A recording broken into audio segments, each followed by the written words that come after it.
Hey everybody. Sean and Kelly here, Price and Price Group, eXp Realty.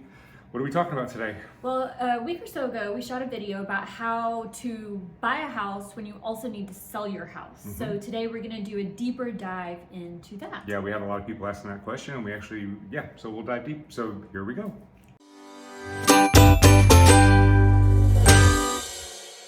Okay, here it is. How to Wait, buy. I have to say something. So, we are going to do this with a presentation.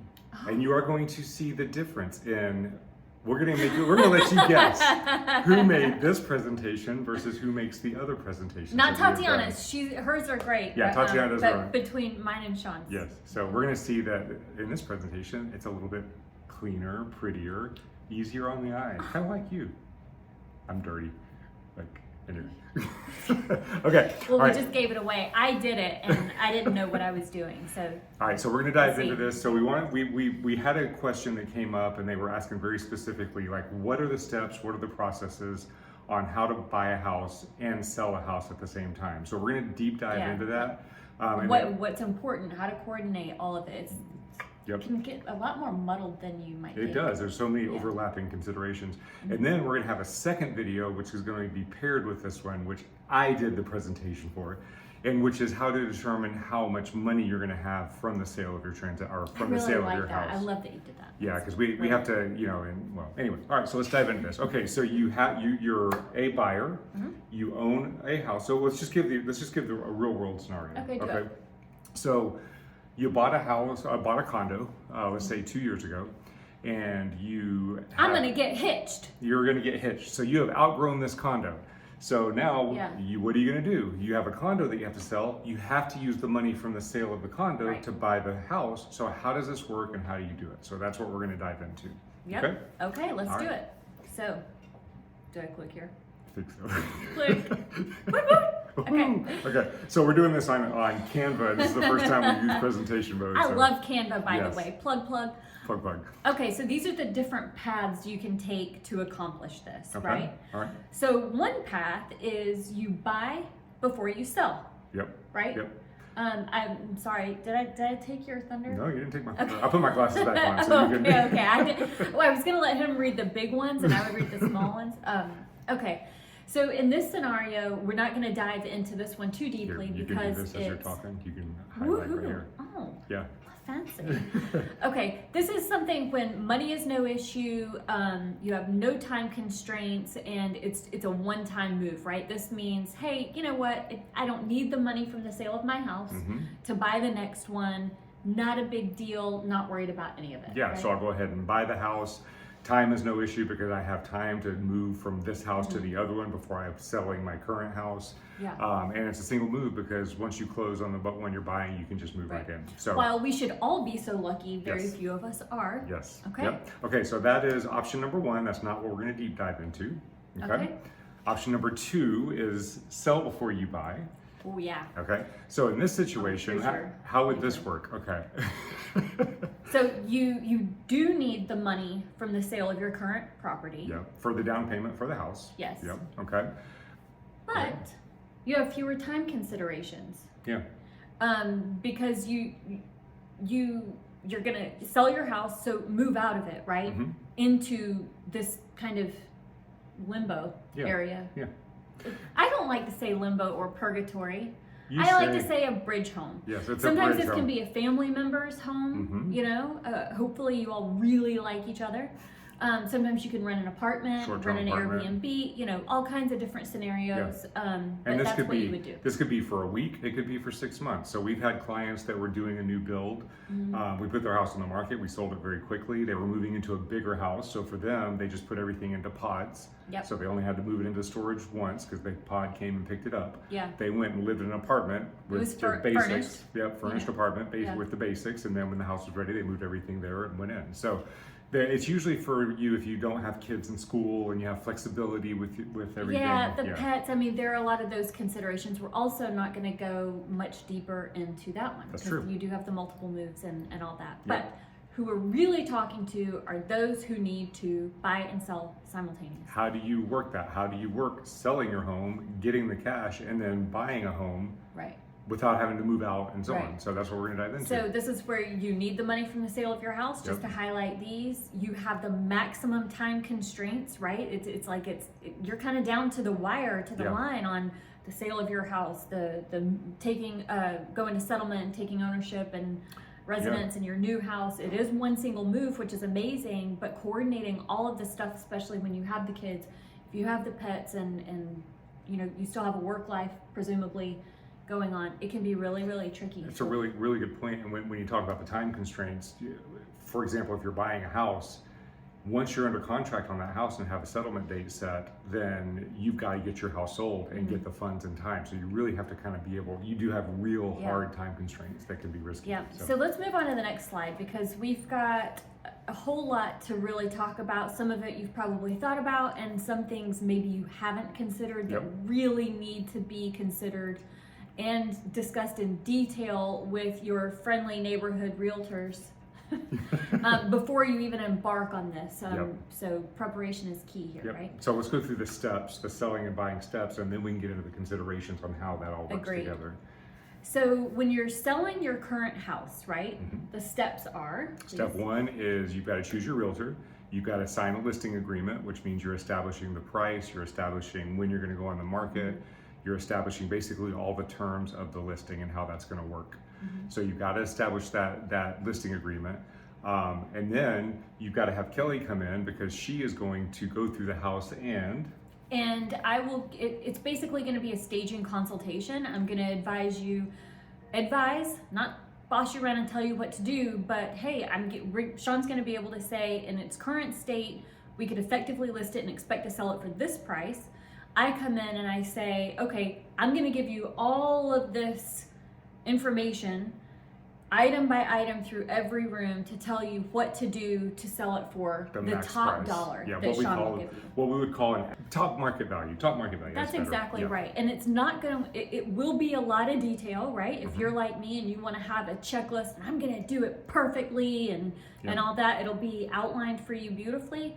But it's not like you have to do all these things. Just understand, the more of these boxes you check off, the ching, ching, ching, ching, ching, the higher you can expect to sell your house. And then just be realistic about what you're willing to do and what you expect as far as price is concerned. True that. So once the house is prepared, then we have to get the house on the market, so it's actively for sale.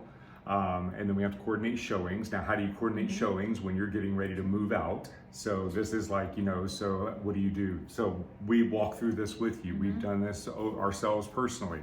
Use pods, get the house down to the bare minimums, get everything moved into the pod and have it all stored. So we have the details. There's so many different ways of doing it, and we've done it, like Sean said, so many times with 4 kids, like 5 pets, 3 cars, and partridge in a pear tree.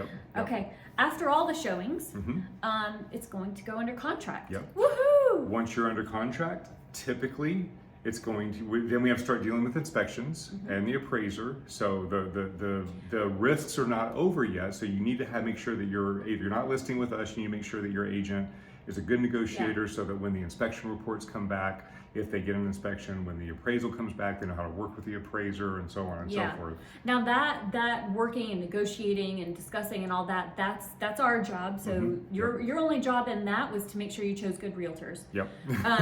The other thing that you need to do is it's a simple matter of making sure you provide access to either the home inspector and or the appraiser, whatever the contingencies are in the contract.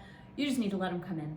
Right? That's really all you need to do on that. So those are the big considerations. Then you go to settlement and you have your money. And one settlement typically is going to be a 30-day settlement. Sometimes it's a few days longer, up to 40, 45 days. Sometimes it's a lower, like a condo or a lower price property, you might get cash, so it might be a 10 to 15-day settlement. And then once settlement has happened, the new buyer now owes your home. So as we go into considerations, we're going to explain to you, what do you do now? What if you're not ready to move out of the house? So we're going to explain that. So I know that question's probably in your mind. Because you have simultaneous things going on, right? So we're going to go through buying your new home now, which for you, yay, it's happening at the same time. We have people doing this right now. We do. It's working out beautifully so far. Oh, I should not have said that. Knock on wood. Oh my gosh. It's on video too. You know what? You guys, if it goes to Hades, It's his fault.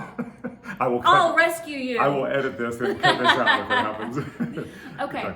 So when you're buying your house, here are the steps, right? Yep. You're going to first get pre-approved, and we have buying and selling step-by-steps that are way more goes a detailed lot than more this. detail, This is just so. very general. Okay, so getting pre-approved is very important just because you need to know where you're shopping, right? Yep. Like I need to know how much money I have in my wallet so that I know if I'm going to Walmart or if I'm going to Lord & Taylor, which I'm so sad they shut down. Yeah, especially if because you have such a strong time constraint, you don't want to waste time looking at properties that you can't afford.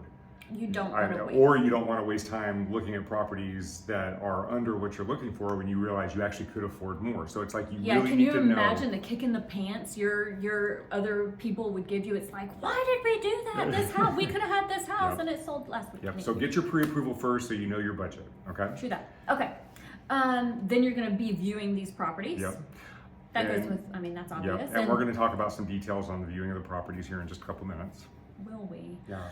Okay. Then you found the one. I think so. Criteria. I don't know what I wrote. We're going to find out. It's going to be a surprise for all of them. Okay, so then you're going to submit an offer on the one and get it, woohoo, under contract. Yep. Okay, then you're... So when it's under contract, again, we have to work the timing out for the contract on that one versus the contract on the one you're selling. Meeting the contingency. So you have to meet your contingencies once you're under contract because that's how you get through the different layers and you get to the point of the actual purchase. So contingencies are things such as, like we talked about in selling, your home inspection, right? Mm-hmm. Where when you're selling your house, you just open it up. When you're buying the next house, you can attend that home inspection. That's right. The appraisal, nobody's allowed to be at the appraisal except the appraiser. Yep. Finance contingency. Finance, that's you're working with your lender and all of that. When you're selling the house, that's the buyer. They're working with their lender. You don't have to do that. But on the buy side, you're doing that. Yep. And then we get through all that. Everything's passed. We've negotiated for you beautifully throughout. Yep. And you're at settlement, right? Yep. That's right. Settlement table, woohoo, that's the end goal. Yep. Aside from moving into your beautiful new place. So let's do a visual real quick before we get into the considerations. Okay. You put your house on the market that you're going to sell. Mm-hmm. You sell the house. Mm-hmm. Or it goes under contract and then it sells. You have a 30-day window. Mm-hmm. Okay. This has to occur before you can close. You be the buyer hand. So your right hand's the buyer. The settlement. This is my right hand. That's your settlement. So this hand, the settlement on the sales side, has to occur on the same day or probably a day or two before the buy side. You can't buy it. Thank you. Nice though. Okay. All right. So here's settlement for buying the house. Here's settlement for selling the house. You cannot buy the house until you've got the money for selling. You gotta have this money. Yeah. Let me grab all that money. I'm gonna get this money. So this has to occur with your right hand. Here, get the pen over. I was so That's good right in preschool. Okay, so you're under contract with your house you're selling. You settle. Then you're gonna settle on the buy side, okay? Because you get the money. So right. Now you can buy, okay? So the key here is making this contract occur in a way so that they can overlap, okay? Now, what if you sell... Wait, this is too confusing. No, it's not. Watch this. So what if you end up selling here and you just get under contract here? How are we going to work that out? You've got a huge gap here, but you only want to move once. How are we going to do that? We're going to show you how to do that. So this is our analogy, and we're going to go into some considerations, so we might use this a lot. I hope we use it like all the time. That's going to be our new thing. Woo! Graphics, visual. Okay, so considerations as you're going to do this. Okay. First thing and the most important thing is... your team. The team. Starting with the realtor, we go into this in great detail, all the reasons why. It's not just because we are like so self-involved and everything. But I'm just kidding. Very important. It is so important because, like I said, remember my beautiful sports analogy, we are the quarterback of this operation, right? If you don't know what she's talking about, go back and watch that video. Yes, you're right. I got so sporty. But it's important to understand, your realtor on the buy side and the realtor on the sale side, they may not be the same person. If they are, that's good. But if they're not, those two have to coordinate and communicate in a lot of detail with each other. One of these that we're dealing with right now, usually we represent both when we're licensed in the same areas, but we're not licensed in West Virginia. So we're representing the sell side on one, and we have another agent, or they have another agent on their buy side in West Virginia.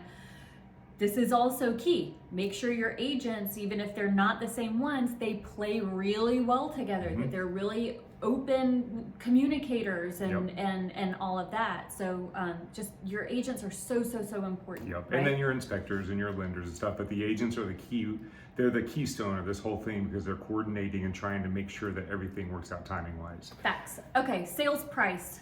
Okay, That's so huge. The huge part of the sales price, this goes on both sides. Number one, on the sales side, if you have a make me move price where it's what, you know, you're not going to move unless you hit this certain price, then it's going to change the strategy versus you being flexible and being willing to price the home appropriately so that we can generate the traffic and so that we can control the timing. Okay, go into what do you mean by a make me move price? So a make me move Explain price that. is, I'll give you an example. I had a client many years ago when we first started real estate, and his house was probably worth about 1.35.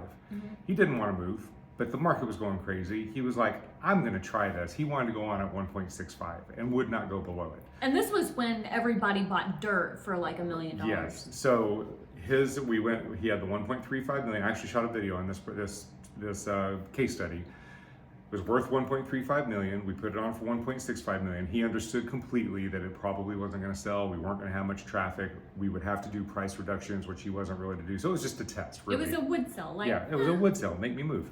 And so he got one showing, and the house didn't sell. So if that is your position, it's going to be very difficult to make the timing on this work. In that case, we have all the time in the world. Yes, we do. That's you true. don't It's going to be much easier. This is where it's like, sure, honey, we'll sell the house and move, only if we get it for this price. Like that's it's not realistic. Okay. Sales price is also important on the buy side because if you're looking for a deal, if you're looking to undercut, if you're looking to not, you're not going to spend more than blank, which is fine, but on a house that's worth blank. Like if you want an $800,000 house for $750. What if you're that wonderful, fun personality where you want to have like the wood sell price when you're selling your house, sell it high, but then you want to get the deal on the buy side. Like in that instance, we're gonna become best friends for like life because we're just gonna hang out, do some showings. It's never gonna happen. Yes, that brings up a good point. So the market that you buy in or sell in is the market that you buy in. So if you're selling high, you've got to be prepared to buy high. The market that you and same goes the same way. So if you have to sell low, then you're going to be able to buy low in a buyer's market. So and I do appreciate. Let me interrupt you again. I'm going to keep doing this probably, but when you're in this, you have a unique situation where you're out and you're viewing properties often. So I encourage you when you go into your house that's on the market, pretend it's another showing. You'll start seeing that, wow, I really need to bleach my baseboards, or I really need to do these extra things that were on Kelly's checklist, and maybe it really does matter. You look at your house as a product. Other perspective as a product, my friend. You have to become very objective in both properties. Okay, so sales price on the sales side and the buy side. Closing timeline. So with our analogy, hands up. Okay. This is the sale closing. This is the buyer closing. What if we get under contract very quickly on the sale? Or let's say we get under contract around the same, like right here. But this has a 10-day closing and that has a 30-day. I don't think this is effective. We have a 30-day closing over here. So we've got a gap. What do you do? Where are you going to stay? So what do you do? So we negotiate a post-settlement occupancy. So these are different strategies that we can use. So as a seller, that's what that PSO likely is right here, a post-settlement occupancy. Yeah, so we're going to probably get you a PSO. For example, the clients that we have right now, they are under contract on the house they're buying. They've got the house that they're selling. They're closing on the selling house on December 14th. They're closing on the purchase house December 18th. But we've got them a post-settlement occupancy until January 14th. So they've got about 3 weeks to move out, and all the transactions will be done. So it's basically like you're renting the house you just sold from the new buyers for an amount of time that we've negotiated for you, which it can only be up to 60 days. If there's a lender involved, it can be longer than that. And we've negotiated. Only 60 days if there's a lender involved. It can be longer if it's a cash transaction. That's what. Did I not finish, or did I say it done? You tailed off to where it didn't. I think I do that more often than I thought. Thank you for finishing that. You're welcome. It's on video. Oh, Okay, anyway.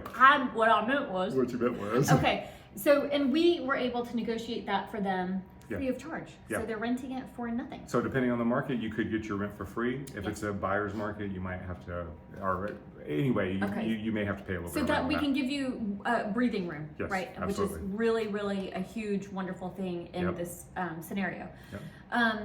You need to know that contingencies and conditions are likely. Yep, and that they are going to be completed in the right timeline. So Yeah. to be more flexible. I'd really like to make a recommendation on that on your sell side. You really don't want these contingencies, right? Yeah. Because you need to know that when you're under contract, it's going to go to settlement. You're literally banking on this. So I really, really would like to encourage sellers to go ahead and, I'm sorry, get a home inspection Handle yourself. Handle the big things that you know are here. Feel amazing about it, and even be with, like, let's say you get something, you get an offer, and it's let's say you get a couple offers in, right? One is a much higher price, you love the price, but they have a home inspection. The other one's a lower price with no home inspection. Well, we can say, hey, guess what? Our seller got their own home inspection. Here's the date. If we provide this to you, can you please give us the offer Without an inspection Yep. contingency, right? So that's huge. That really gets rid of that. It's a beautiful, beautiful thing. Yep. If there's an appraisal contingency and you've topped out the market, we're going to tell you, hey, it may not appraise. You kind of need to be ready for that. Maybe ready to maybe negotiate if you have to. Yeah. Be be willing to say, you know what, we'll eat it. You know, Yeah. if it's 5,000 under, we're willing to eat it to do Yep. these things. So these are even more important.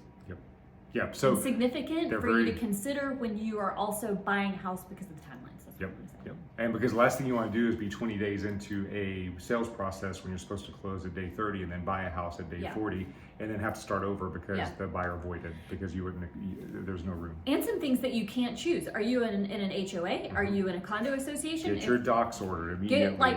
Yes. We always order the docs at the time of the listing agreement, Yep. right? So that we have it as soon as it's goes under contract. I mean, unless it goes under incoming soon like it did this time. Yeah. But Yeah, get the docs there immediately because they have 3 days to review those. Yes. Also, you can get a title search done. They're going to still do their own title search, but you can have a preliminary title search done just in case Yeah. there's something that comes up on the title search that's going to take time to handle. That you So can there's get ahead of. there's preemptive things that you can do to get ahead of that could cause a delay in time in the contract Yep, process. and we can So, tell you what those are. That's right. On your buy side, be willing to consider. A pre-offer home inspection. Yes. Do a POFA so that you're prepared. You just want to be prepared before you Yeah. go into the transaction. Do everything you can to be prepared On both for sides. any contingency on both sides. The POFA is huge. Yeah. That's so amazing. that you have control Yeah. over the process as much as possible. Communication. I pride myself on being the ultimate, most glorious. I was going to say effective communicator. You just ran out of I was going to say communication. effective communicator, but I think I get a little long-winded sometimes, and they kind of like zone out. So I can work on that. Communication is so important. Mm-hmm. Again, your realtors are big on this. For me, I'm communicating with your lender specifically because I'm a licensed lender, so I'm going to speak that language. The lender's on with them. both sides. Both For sides. the buyer that's buying your house, she's going to make sure that they are qualified, that they are on track and doing what they're doing, and for you on your side when Yes. you're buying the house. For you, right? Not like I'm talking to your lender behind your back, but Yeah. for you can come to me if you have any questions, and it's like I'm not really sure what they mean, That's what they're a- asking for. That's a really good point because we've had many transactions where the lenders, especially if it's a big bank, they may have a license in Virginia, but they might be down in Roanoke, or they may be in Virginia Beach or something. Northern Virginia market is very unique, so they Right. don't understand our contracts. So they, out of area lenders, a lot of times don't, and some in area lenders with big banks don't really concern Some of them. themselves with deadlines and contingencies. Yeah, so So let's Kelly's say, got to push them and make sure that they're meeting the deadlines and and in a loving and wonderful, hey, I'm helping out kind of way. So Yep. there's never any contention Yep. with anything, but just staying on top of it. Sean's going to be constantly in contact with agents on the other side, making sure any negotiations that come up are met in your favor, you know, that everything is going well there. I'm in communication with the title company. Hey, how are we on ordering the title? How's the title search coming? We build these friendships and relationships with everybody on your behalf, so that everything happens in a beautiful and wonderful way. Also, the home inspector, Sean, attends home inspections for you if you don't want to attend, or with you. Usually you want to come at the end because it can be hours long. So you've got both of us in here and really diving in with every team member that you've put in place. And you've got to be prepared to stay in communication, and it has to be quick communication because of the timelines. We have to make sure there's no gaps in between. And speaking of quick, you have to be able to make quick decisions and be willing to make quick decisions. So when you're buying the house, if you've got, I've got criteria flexibility right below that, but if you have this unicorn house that you're looking for, you got to be really, really like, you've got to be flexible. You've got to know what your have-tos and what are must-haves and what your deal breakers are. But then outside of that, you've got to have some flexibility, because you've got to be able to have that flexibility. That's what it is. That's very true. And a note on that is most often you and the buyers or sellers, right? The people on the other side, you all have jobs or lives outside of this. You all have responsibilities, whether it's kids or running people around or whatever it is, right? The day effectively ends on a real estate contract at 9 p.m. in Virginia. Right? When we're writing contracts, oftentimes we're not writing them until you get home from work in the evening.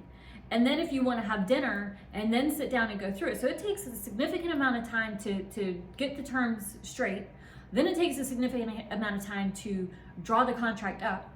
Then we've got to go through it all with you, and then you've got to sign. And then it takes some time to get it to the other agent, who's also dealing with their buyer or seller, who has all their life going on and everything else. So the dates and everything can get weird if it's like, oh, well, we went out to dinner, we'll call you later, like at 7, that can be a big deal, right? Or a contingency. If there's something that is expiring at 9 p.m. and you're like, I'll get back to you after dinner, and we missed the deadline, that this can be very costly on both sides of the transaction. So you're absolutely right. Yeah. Right. So and the other, it's like, oh, well, we're traveling. Not a great time to be on an airplane for several hours when you're in the middle of 2 contracts going on and other agents need decisions for you, or their buyer or seller's gonna back out, or there's so many things that can happen that you just really need to be available. Texting is fine.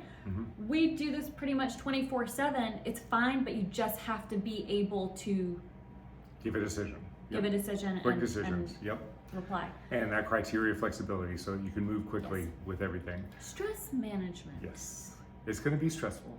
It has the potential. It can be chaotic.